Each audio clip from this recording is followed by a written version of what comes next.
Welcome back to Tactical Bassin. I wanted to take a minute to talk to you guys some more about the swim jig. We've been talking about this a lot lately, fishing the heavier style jig, the dirty jigs, no jack brass jig, putting a rowa worm easy shad trailer on there. I've had a lot of people asking me to show the actual action in the water.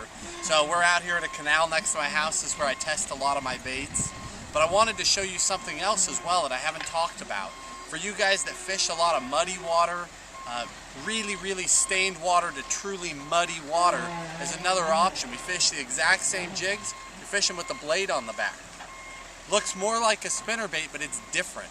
It's a more natural action. It's still more subtle, but you get more movement than you do with the actual swim jig. So you'll get more bites in that stained, murky water, but it still comes through cover very well. So we're going to go ahead, we'll turn to the water now, and we'll show you how these different baits look in the water. Now I've been talking to you guys about swimming this swim jig for a while now. Here's what it actually looks like in the water.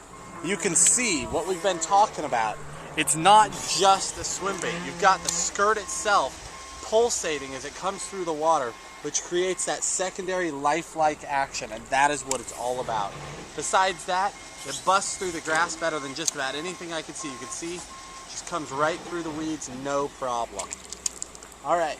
We're going to switch over now. We'll show you the bladed version and what that can do. This is the bladed version of the jig. We're using the same jig. This one happens to be a 1/2 ounce crappie color, no jackgrass jig, but we've got a big willow leaf blade on the back of that.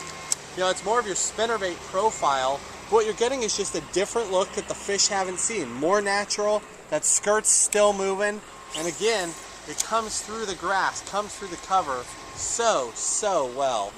And it's just a different action that the bass aren't used to.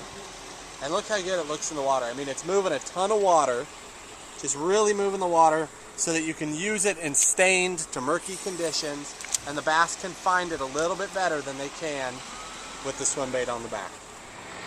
Now for some of you, I know as much as I talk about swimming those big jigs, it's just not something you want to do. The jigs are a little too big. The 3/4 ounce, the 1/2 ounce is not something you're familiar with. And you want a little smaller profile, and that's okay. I understand that, and they do work. So what we've got here, I'm showing you the blade, but this is the dirty jigs, the actual swim jig. This is the 1/4 ounce swim jig, again, crappie color, one of my favorites. Got a little willow leaf blade on the back of it, nice stout hook, and these work just as well. It's just personal preference. I like that bigger jig. So we're gonna go ahead and put this one in the water so you can see what it looks like. This is that 1/4 ounce.